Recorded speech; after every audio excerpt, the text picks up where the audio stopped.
Welcome to the DCTV News at Noon program. I'm Kendra Cook. Dolores County Broadcasting Network is the producer of DCTV with support from the Southwest Colorado TV Translator Association. If you have a news topic or event that you would like to see covered on TV, give us a call. The studio number is 970-677-4119. Today's show runs Tuesday at noon and is uploaded to our YouTube channel and our DCTV News at Noon Facebook page to watch on demand. Today is June 11th, 2019, and now the news at noon. Reported in the Journal, courtesy photo Jessica Bourdain. A prescribed burn in the Boggy Draw recreation area of the San Juan National Forest finished a day early, fire officials told us on Monday. A forest closure that began Saturday for the burn area remains in effect until later this week while crews patrol the area and mitigate potential hazards. The closure includes the Boggy, Maverick, and Italian trails. The Boggy to Bean Canyon and Overlook trails remained open. The prescribed burn covered a 1,434-acre area and accomplished project goals, said Assistant Fire Management Officer Matt Trainum. A buildup of forest debris was burned off, snags were burned, and oak brush was beat back with the intentionally set fire.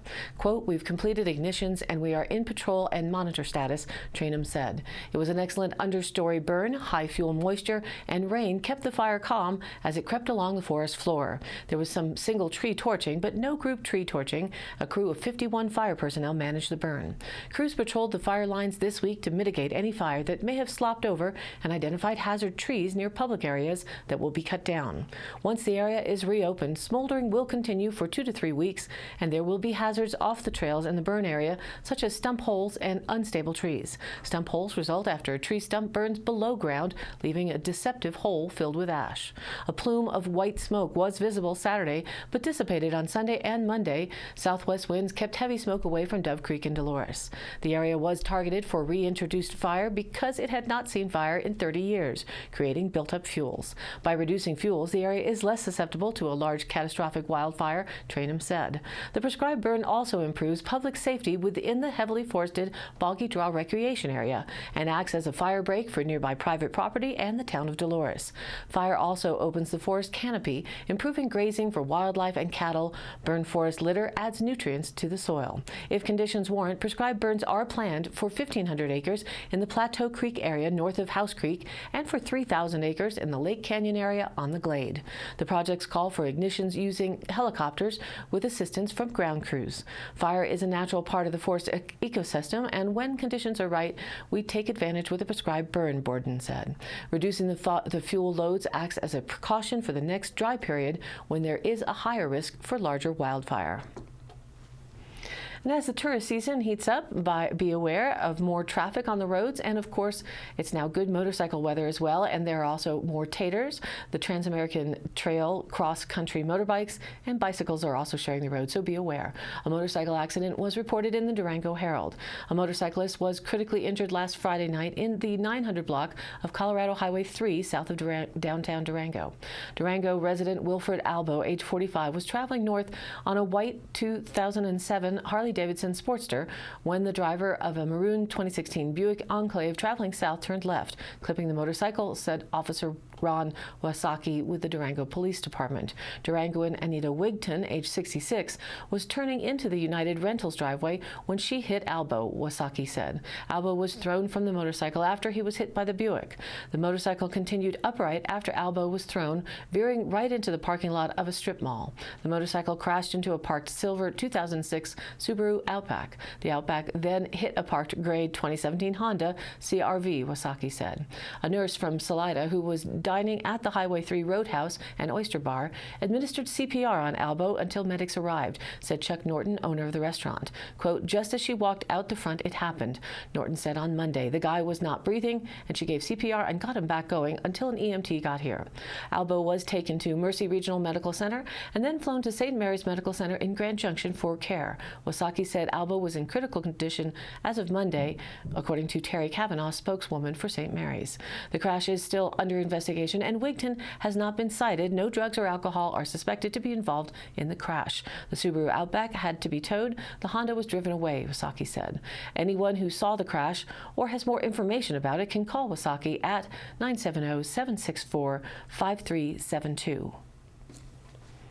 Love the snow and rain for the moisture, but you'll never please a farmer. There's always something challenging with the weather, as reported in the Durango Herald with a photo by Brett Hoff. Winter 2018-19 brought many benefits to southwest Colorado. It dumped enough moisture to lift the region from the most threatening drought in the country. It brought snow and cool temperatures that set records at Purgatory Resort. And now the above-average snowpack is melting and filling area waterways to the brim. But a late freeze and snowstorms in May also stunted the growth of some local summer produce, including tomatoes, peppers, cucumbers, squash, and beans, forcing growers to get creative to meet the demand.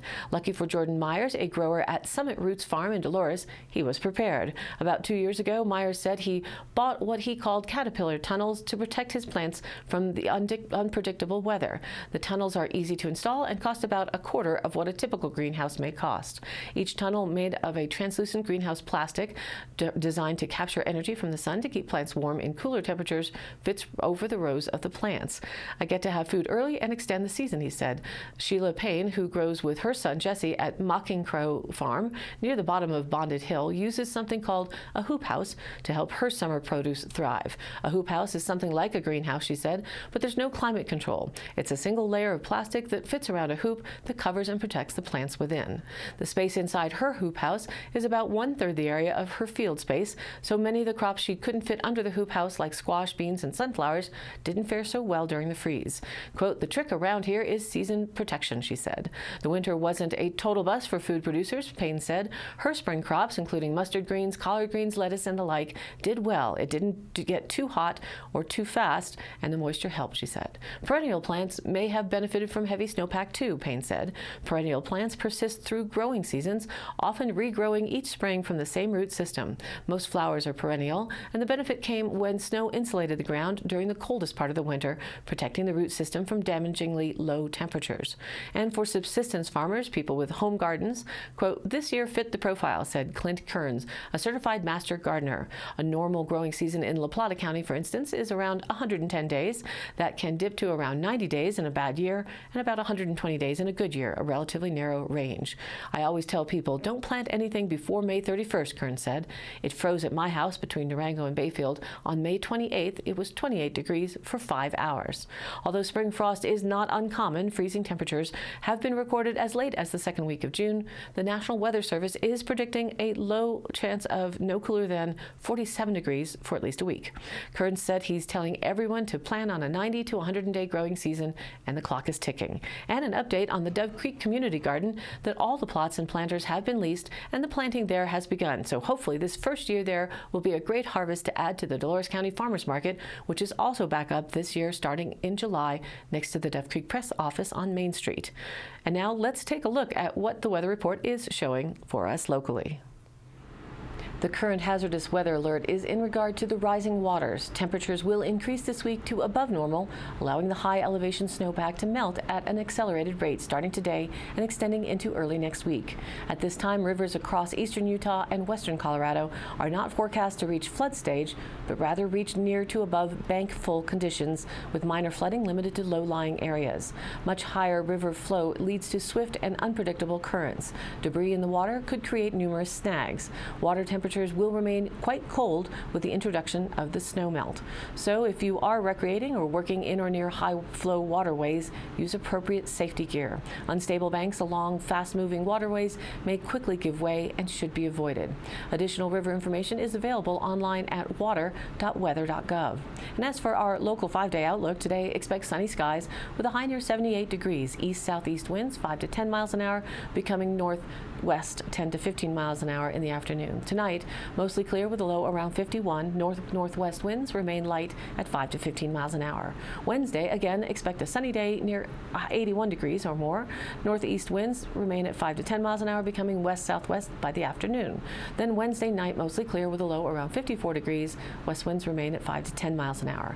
Thursday, we see mostly sunny with a high near 84 with southwest winds 5 to 10 miles an hour, becoming southwest 10 to 15 by the afternoon. And now that chance for storms is showing going up around 20% into Thursday night, with showers possible before midnight, partly cloudy and a low around 54. And Friday, mostly sunny with a high near 80. Friday night, again, a slight chance for showers and thunderstorms comes in after midnight, mostly cloudy with a low around 51. But this system has now pushed into the weekend, so we are seeing Saturday having a slight chance for showers or thunderstorms in the afternoon. For the most part, it will be sunny with a high near 77 degrees. Saturday night, mostly clear with a low around 51. So if you're out camping, just keep an eye on the sky. And then into Sunday, mostly sunny with a high near slightly cooler, near 78 degrees. Sunday night, mostly cloudy with a low around 52. And now back to the news. From the Journal, the Dolores Ranger District of the San Juan National Forest has released a draft environmental assessment for an aspen logging project. The proposed project targets mature aspen stands in 5 areas located east and northeast of Dolores in the vicinity of Hillside Drive, Orphan Butte, Lone Cone, Cottonwood Creek, and Beef Pasture. The overall objective of the Dolores Aspen Project is to improve and maintain the resistance and resiliency of aspen forest ecosystems over the long term and increase the diversity of aspen forest ecosystems.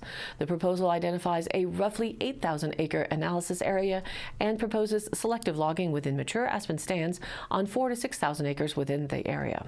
The project seeks to improve the age class distribution of aspen groves to maximize the benefits for a variety of users and ecological benefits. Aspen stands provide high-quality summer range for domestic livestock and habitat for some wildlife species.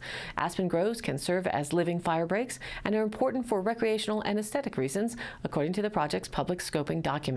Aspen is a fine-grained, light, soft hardwood. The Dolores Ranger District's aspen management program has been in place since the 1940s, primarily to supply local businesses that use aspen for its products. According to project documents, there is an overabundance of mature aspen stands and an underrepresentation of middle-aged and young aspen across the district. The goal is to create an intermixed mosaic of aspen age classes using a coppice clear-cut method to stimulate regeneration of aspen. The approach is intended to enhance forest resilience to future natural disturbances and improve habitat diversity while also providing desired forest products. Temporary openings created by coppice clearcuts would be variable in size and shape. Small groups of trees would be retained in clumps adjacent to streams and for wildlife habitat. These treatments are intended to create a vigorous, dense area of young trees, and initial regeneration levels are expected to range between the desired levels of 5,000 to 20,000 aspen sprouts per acre. The proposal would treat about 4,000 to 6,000 acres of mature aspen-dominated forest within the 8,000-acre project analysis area. The project works to maintain the resiliency of forest ecosystems in an effort to increase protection against epidemic insect and disease outbreaks. And from the Durango Herald, photo AP file. Just a month after U.S. House Republicans introduced a bill to streamline the permitting process for mineral mining, the Trump administration has asked the same of the U.S. Department of Interior and directed the agency to search nationwide for opportunities to mine critical minerals. Critical minerals are a group of 35 elements, such as aluminum, lithium, and rare earth elements, that the White House has determined play an essential role in the U.S. economy and national security. They are used to produce jet engines, smartphones, earbuds, and numerous other products. China thrust rare earth elements, a smaller group of ultra-scarce minerals used in high-tech electronics, into the spotlight recently when the country threatened to restrict rare earth element exports to the U.S. as part of the trade war/negotiations, according to Reuters report. The U.S. has just one working rare earth element mine, which is in the Mountain Pass, California. China supplies 80% of the U.S.'s rare earth imports, with Estonia, France, and Japan accounting for the remainder. The U.S. Geological Survey map shows that Colorado has at least 3 rare earth element deposits, one in Gunnison County, one in Custer County, and one in Fremont County.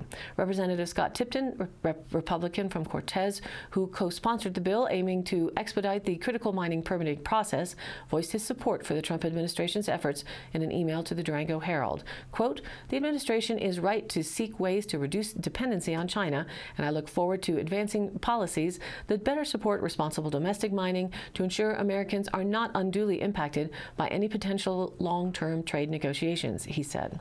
La Plata County Commissioner Gwen Lachelt said in a phone interview that speeding up the mining permitting process may result in relaxed environmental standards. Lachelt, a Democrat, said that the hard rock mining industry needs reform, but she favors a bill introduced last month by a group of Democratic senators, including Colorado Senator Michael Bennet. The bill, which Tipton opposes, aims to update update a 147-year-old mining law by establishing a 12.5% royalty on new hard rock mining projects on federal lands. Royalties would contribute to a reclamation fund to help clean up abandoned mines. Unlike oil, gas, and coal, hard rock miners are not required to pay royalties for projects on federal lands under the current law, the General Mining Act of 1872. And now today's High Canyon Country happenings. Dolores Community Center Arts and Crafts Bazaar is this Saturday, June 15th from 8 a.m. to 4 p.m. at the Dolores Community Center, 400 Riverside Avenue. See the Dolores Community Center full of local and regional wares begging to be given a new home. Tables of beautiful and creative items you won't find anywhere else. For vendors, please contact Ruby Gonzalez at 970-882-7717 to reserve your space. And afterwards, head over to the Ginger Jars 25th anniversary sale with door prizes, cake, and punch.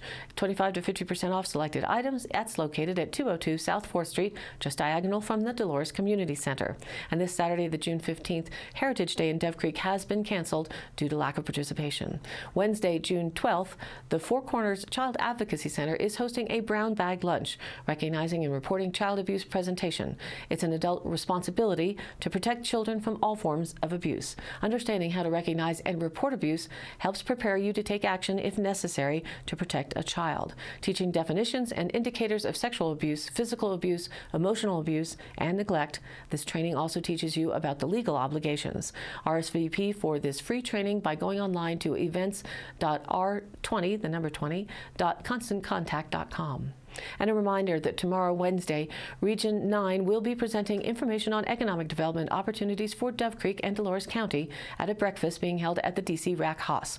It will run June 12th from 7:30 to 9:30 a.m. and following that, starting at 11 a.m., is the monthly Dolores County Development Corporation's meeting in the basement of the courthouse. Running from 11 a.m. to 2 p.m., meetings cover updates on area business and organizations, status of the business park, and the microloan program, along with regular business. And all of these happenings are posted on our DCTV News at Noon Facebook page, along with our YouTube channel, on-demand replays, weather, notices, and original stories and local posts. To share your event or information, please contact us by email. It's dcbnnews@gmail.com or call us at the station 970-677-4119. Thanks for tuning in. News at Noon airs at noon Monday through Thursday and then is available on demand online on our YouTube channel and our DCTV News at Noon Facebook page. Please like us there and share it with a friend. This has been a production of DCTV for the News at Noon program out of Dove Creek, Colorado, USA. I'm Kendra Cook. Thank you for watching.